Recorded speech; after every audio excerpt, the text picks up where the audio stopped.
OM5, bonjour, si vous venez juste de nous rejoindre, vous avez raison, vous le savez, OM5 TV, la télévision des Outre-mer, et tous les jours on vous propose toutes sortes de programmes, des programmes gourmands avec des recettes de cuisine, des programmes politiques avec Jean-Jacques Seymour entre autres, et puis moi tous les jours eh bien, je vous propose de nouveaux invités. Aujourd'hui c'est une invitée qui est avec moi, Tania Bell, la mode des rondes qui ose l'originalité, c'est ce que vous allez trouver quand vous irez faire une petite recherche sur internet, et c'est Mada Bizit, la créatrice de cette marque, qui est avec moi. Mada, bonjour.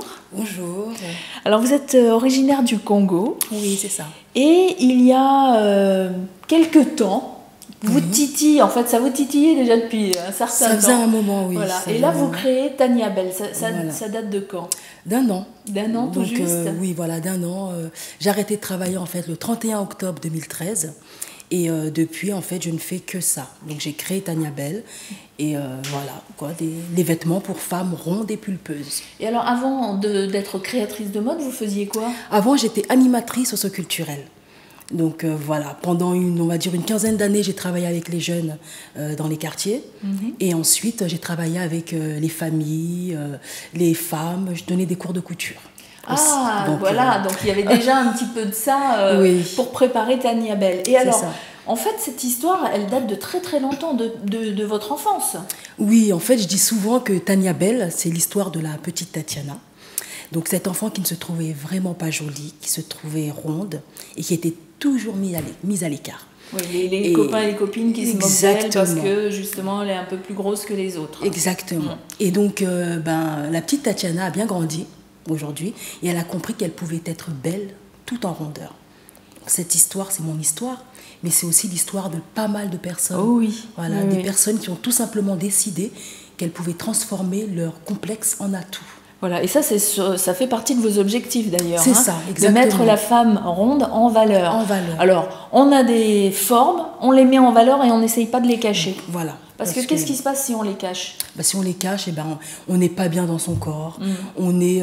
Et puis des fois, ce qu'on a envie de cacher, en les cachant, on les amplifie. On les amplifie en fait. Voilà, on fait tout ce qu'il ne faut pas faire. Voilà, donc vous donnez des conseils aussi aux femmes qui viennent vous voir? Oui, c'est ça. Je leur donne des conseils et surtout, je leur explique que tout se passe dans la tête et que ce sont elles qui font la mode.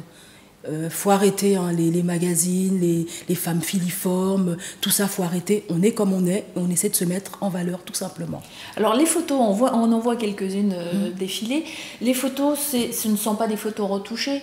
Non. Non, mais c'est important de le dire parce qu'aujourd'hui, il faut savoir que dans les magazines, tous les magazines de mode, même la fille la plus filiforme est encore retouchée. Donc on lui rallonge la jambe, on lui rallonge le cou, etc. Là, ce sont des vraies femmes, ce sont des vraies femmes, des vraies photos, des vrais vêtements, des vraies couleurs. Donc voilà, c'est ça. Quand vous avez commencé à faire des castings pour présenter votre collection, vous avez eu des retours assez, qui vous ont surpris.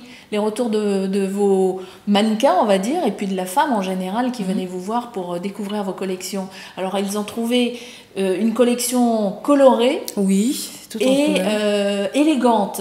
Parce que c'est vrai que s'habiller élégamment quand on ne fait pas la taille mannequin, si on ne fait pas de 34 ou 38, c'est un peu plus difficile. C'est un peu difficile. Oui.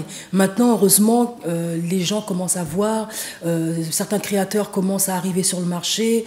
Il y a même des boutiques qui commencent à faire par exemple H&M qui fait une gamme XL. Voilà. Donc ça commence maintenant à se développer. Il y a des mannequins grande taille qui sont mis en valeur. Donc voilà, Mais c'est vraiment récent ça. C'est récent par rapport à d'autres pays, aux États-Unis ou même à Londres, où ça se passe différemment, où ça fait un moment que c'est ancré. Nous, ça commence à se développer, mais ça commence. Alors, depuis que vous êtes créatrice de mode et que vous avez créé Tania Bell, est-ce que vous remarquez que les créateurs font de plus en plus de vêtements pour les rondes, ou vous êtes encore, on va dire, une exception? Non, ça commence. Vous avez remarqué quand même autour de vous, j'ai remarqué pas seulement sur les grandes marques. Pas seulement sur les grandes marques. J'ai remarqué des petits créateurs, comme moi, parce que moi ça fait qu'un an finalement, et qui commencent à se développer, ça. Donc c'est bien, c'est une bonne nouvelle. Oui. Et en plus, vous avez eu Magali Vaé. Oui. Alors Magali Baillet, pour celles et ceux qui ne connaissent pas, hein, si vous êtes un fan de télévision et de toutes ces télécrochets qu'on voit, c'est la gagnante de la Star Academy, de la 5e saison de la Star Academy. C'est ça. Donc j'ai vu qu'elle recherchait en fait des créateurs. Donc je l'ai contactée. Je lui ai donné l'adresse de mon site, elle est partie voir et puis elle m'a dit que ça l'intéressait. Et du coup, vous avez habillé Magali Baillet. Voilà, c'est ça. Je l'ai habillée pour quelques concerts, on a discuté, le feeling est passé, ça s'est bien passé. Donc voilà, je l'ai habillée aussi pour des émissions sur Énergie 12. Donc voilà, c'était vous avez d'autres bonne collaboration. D'autres gens connus comme ça qui vous ont remarqué? Pas encore, mais vous savez que souvent, hein, ce qui est bien dommage, c'est que les personnes rondes comme ça qui sont connues, quand on les retrouve quelques années après, elles sont toutes fines. Oui, il y en a beaucoup comme ça. Et alors, c'est quoi? C'est le diktat de la minceur qui fait qu'on se sent obligé de mincir et de maigrir. Voilà. Quand on est connu, du moins. J'ai l'impression. Ouais. Bon, parce que moi je dis ça, mais je me dis toujours, bon, je vais perdre un peu de kilos par-ci, par-là. En fait, vous, votre discours, c'est pas l'apanage des femmes rondes, c'est pas soyez ronde, c'est juste si vous êtes ronde et que vous êtes comme ça depuis toujours, acceptez-le. Oui, voilà, hein? C'est être bien dans sa peau, dans son corps. Si on a besoin de faire un peu de sport pour se raffermir, c'est aussi dans la tête, hein, comme je dis, que tout ça se passe. Voilà, je fais du sport, je me sens bien dans mon corps. Je ne vais pas vous dire que on est toutes pareilles, on a toujours un petit kilo en trop, 2 kilos en trop. Voilà. Aujourd'hui, je me sens pas belle, j'ai pas envie de m'habiller, etc. Voilà, on est toutes pareilles. Au contraire, il faut se mettre en valeur. Il faut se mettre en valeur, voilà. Pour se sentir belle. Quelques couleurs, une petite fleur dans les cheveux, et c'est joué. Ouais. Voilà. Alors vous, avant de créer votre propre mode, puisque aujourd'hui vous pouvez vous habiller, donc vous avez au moins les choses que vous aimez, que vous portez. Quelle était la plus grande difficulté pour vous quand vous alliez faire les boutiques? En fait, ce qui était compliqué pour moi, bon déjà c'était de trouver des vêtements originaux, parce que voilà, j'aime être originale, je n'aime pas retrouver un vêtement sur quelqu'un d'autre. Oui. Voilà, déjà. Ensuite, c'était de trouver, ça va, en bas je fais, on va dire, un 44-46, et c'était difficile de trouver un vêtement, parce qu'en haut je fais un 48. Oui. Donc voilà, souvent c'est difficile de trouver un vêtement, par exemple je vais prendre une robe, il faut tout le temps resserrer en bas.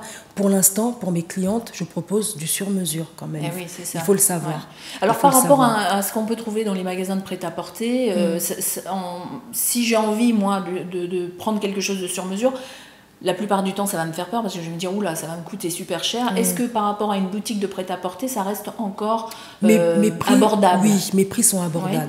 Les prix sont abordables. Donc profitez-en maintenant, parce que quand elle sera une super grande connue créatrice, peut-être que les prix vont augmenter. Mais là, par rapport à une boutique, c'est quasiment les mêmes prix ou... Oui, c'est à peu près. Bien sûr, c'est un tout petit peu plus cher parce que c'est quand même... il y a un travail... Il y a du travail création. Ce sont des pièces, comme je disais, originales, petites séries, voire des pièces uniques par moment. C'est encore du Made in France. Oui, voilà, pour l'instant, je couds tout toute seule. Ah ouais, c'est un travail voilà, énorme, c'est du travail, c'est du travail. Donc mariage, pareil, vous faites ça aussi éventuellement? Je cherche une... Parce que c'est pareil, les robes de mariée ici, déjà dans le prêt-à-porter, on n'arrive pas à s'habiller. Dans les robes de mariée, si c'est pour s'habiller en sac, c'est pas la peine. Donc là, on peut venir vous voir et dire, moi je veux ma robe avec des petits froufrous ou pas de petits froufrous, peu importe. Vous le donnez des idées aussi, j'imagine, quand quelqu'un vient, je donne des idées. En fonction de sa morphologie. C'est ça. Je m'adapte et je conseille. Voilà, en général, bon, j'ai ma collection qui est déjà prête, mais on peut venir me voir en me disant, voilà, j'ai une idée, j'aimerais faire ça comme ça, j'aimerais rajouter ce petit détail-là, et c'est faisable. Voilà, donc vous savez ce qu'il vous reste à faire. Tania Bell est une nouvelle marque, elle existe depuis 1 an, et c'est Mada Bizit qui en est la créatrice. Vous pouvez retrouver ses vêtements sur Internet, parce qu'elle a aussi une e-boutique, et l'adresse, elle est toute simple, c'est www.taniabell.com, et vous allez retrouver toute la collection, et si vous avez envie de la contacter pour un projet particulier, bien n'hésitez pas. Il me semble qu'il y a une page Facebook aussi. Hein. Oui, voilà. C'est ça. Donc tout est dit.